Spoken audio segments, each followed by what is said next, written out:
Bonjour à tous, j'espère que vous allez bien. Après avoir fait diverses vidéos pour expliquer un petit peu mieux comment ça marche dans la tête d'une médium et puis comment fonctionne la clairvoyance, la clairaudience, le clair ressenti, j'aimerais aussi vous parler de la clairconnaissance. La clairconnaissance, c'est le fait de savoir les choses. Alors, le problème de la clairconnaissance, c'est quelque chose que j'ai eu beaucoup enfant. Et mes filles ont aussi beaucoup dit des choses comme ça quand elles étaient petites. Et c'était très drôle parce que moi, je disais, ah, c'est bien mes filles. C'est vrai que quand j'étais jeune, tout d'un coup, je pouvais dire un fait et en fait, c'était le cheveu sur la soupe. Un exemple, cette personne est comme ça.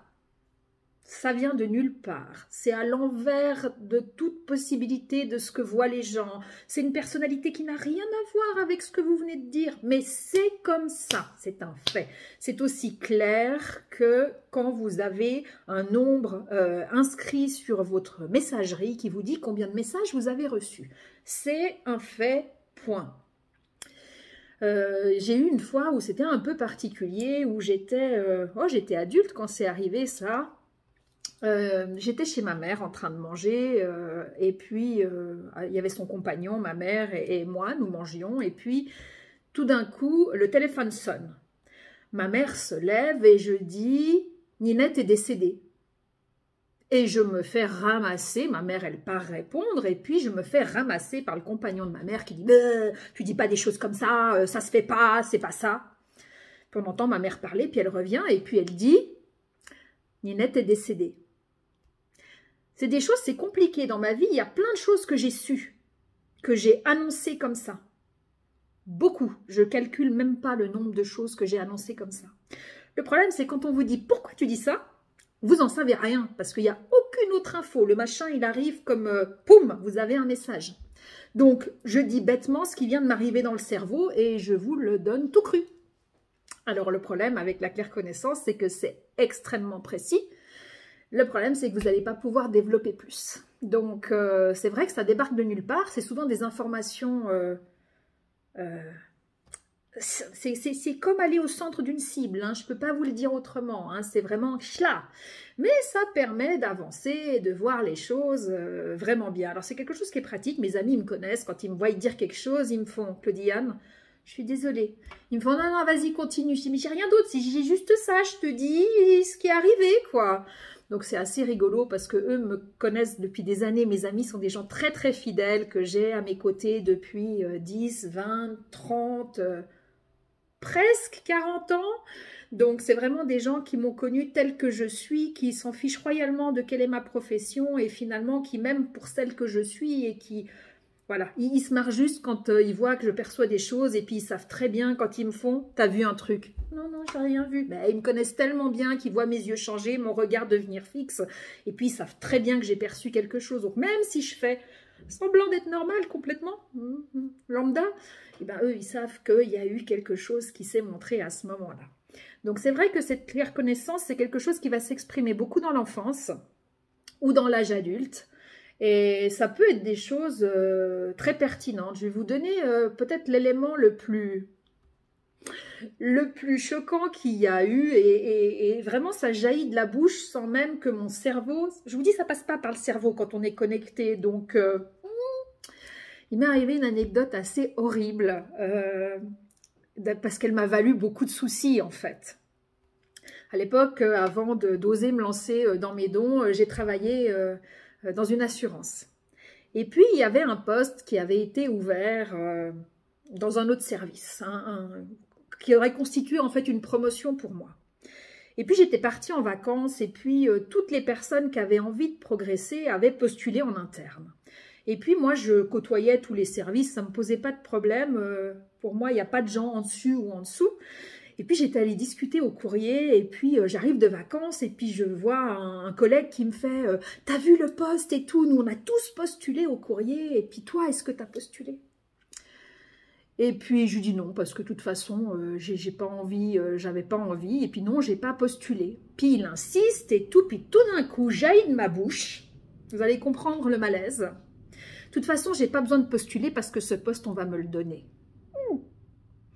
Si ce n'est que j'ai pas le temps de réagir, parce que ce qui vient de sortir de ma bouche, je vois juste mon collègue en face de moi avec une tête qui s'est fermée d'un coup en disant « mais pour qui elle se prend celle-là » et moi c'était presque « oh pardon ». Donc il tique, ce que je peux comprendre avec le recul, et puis moi je monte à l'étage. J'arrive, je m'assieds à mon bureau, j'ai même pas encore allumé mon ordinateur et il y a l'écran sur le téléphone où il s'affiche le nom du chef de service dessus. Ah, je fais « ah non, non, non, non, non, non, non, non, non ». Je décroche et puis il me dit « je peux te voir, Claudiane, s'il te plaît, tu peux venir dans mon bureau ». Donc, je ne suis pas catholique, mais je vous jure que je faisais mes signes de croix à ce moment-là. Hein. Je monte, je m'asseye et il me dit « Claudiane, j'aimerais savoir pourquoi tu n'as pas postulé à ce poste ?» Je lui dis « écoute, il y a des histoires dans ce service, j'ai pas envie d'entrer en matière là-dedans et tout, et puis voilà, quoi, c'est pour ça. » Il me dit « ouais, mais le problème, c'est que c'est toi que je veux. Donc, pourquoi tu prends pas ce challenge? Pourquoi j'ai envie de travailler avec toi, tu bosses bien, etc. J'ai vraiment envie que tu sois avec nous. » Bilan. Avec les arguments qu'il m'a donnés, j'ai fini par accepter, tout en me rappelant ce qui s'était passé le matin. Donc l'après-midi même, il a été envoyé un mail comme quoi ce poste était pourvu. Le problème, c'est que ce collègue m'a à peine adressé la parole après ça, parce qu'en fait, lui, il était certain que je m'étais fichu de sa figure, que je savais déjà que j'avais ce poste et que je lui avais menti. Et le problème, c'est que ma claire connaissance m'avait fait répondre une chose absolument aberrante. Donc pour ceux qui envient beaucoup les gens comme moi, vous pouvez voir que parfois, ça peut porter préjudice alors qu'on n'a pas fait exprès. Ça, c'est une des pires choses qui m'est arrivée à balancer les choses comme ça. J'en ai dit des milliers, hein, je veux dire, si je ne pourrais jamais référencer toutes les anecdotes dont a été fait ma vie, mais c'est vrai que cette claire connaissance, c'est faire jaillir de votre bouche des mots comme si ce n'était pas vous qui les aviez dit. Ça a quelque chose de très particulier. Je me rappelle de mon aînée quand elle avait 2 ans. Elle parlait très très peu, ma fille. Nous venions de déménager. Et puis le matin, donc moi je ne connaissais pas le secteur de la ville où nous avions déménagé. Et puis le matin, elle me dit « Maman, aujourd'hui on va se perdre. » Alors moi vraiment, ça me passe au-dessus, etc.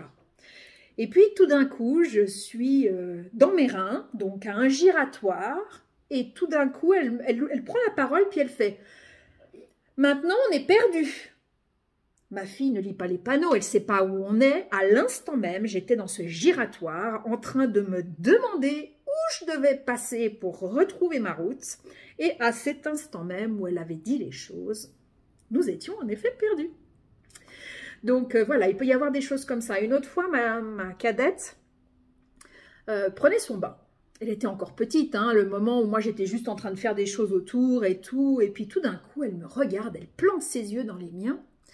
« Maman, tu n'aimes pas cette personne, n'est-ce pas ?»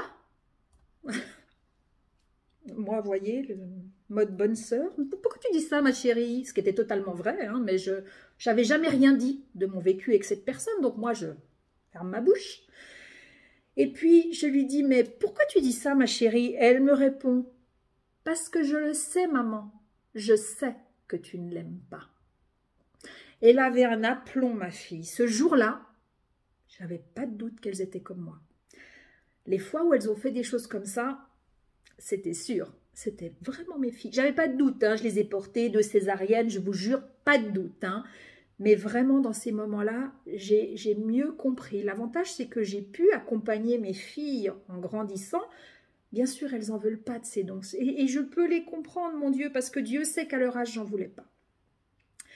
Mais au moins, quand elles me posent des questions, je peux y répondre. Et au moins, quand elles ne comprennent pas quelque chose, je peux leur donner l'explication que moi, j'ai dû apprendre à la dure pour pouvoir comprendre comment je fonctionnais, comment fonctionnent ces aptitudes. Donc voilà, la claire connaissance est quelque chose de particulier. Donc si vous avez des proches où il y a des gens sensitifs à des degrés différents, il y a des gens qui seront de temps en temps sensibles mais qui ne pourront jamais en faire un métier. Et puis on s'en fout finalement qu'on soit fait pour en faire un métier ou pas. Finalement, chacun sa place et c'est ok aussi. Mais si vous avez des gens qui affirment des choses, paf, comme un couperet qui tombe, sans savoir d'où ça vient, dans l'incapacité de vous expliquer, bah c'est ça aussi à reconnaître, dans l'incapacité de vous dire pourquoi ces choses ont été dites, dites-vous que c'était leur instinct qui s'était exprimé. Donc voilà, je vous remercie d'avoir partagé ce petit moment de vie et intime dans la tête d'une médium. Je vous souhaite une très belle fin de journée et surtout prenez soin de vous.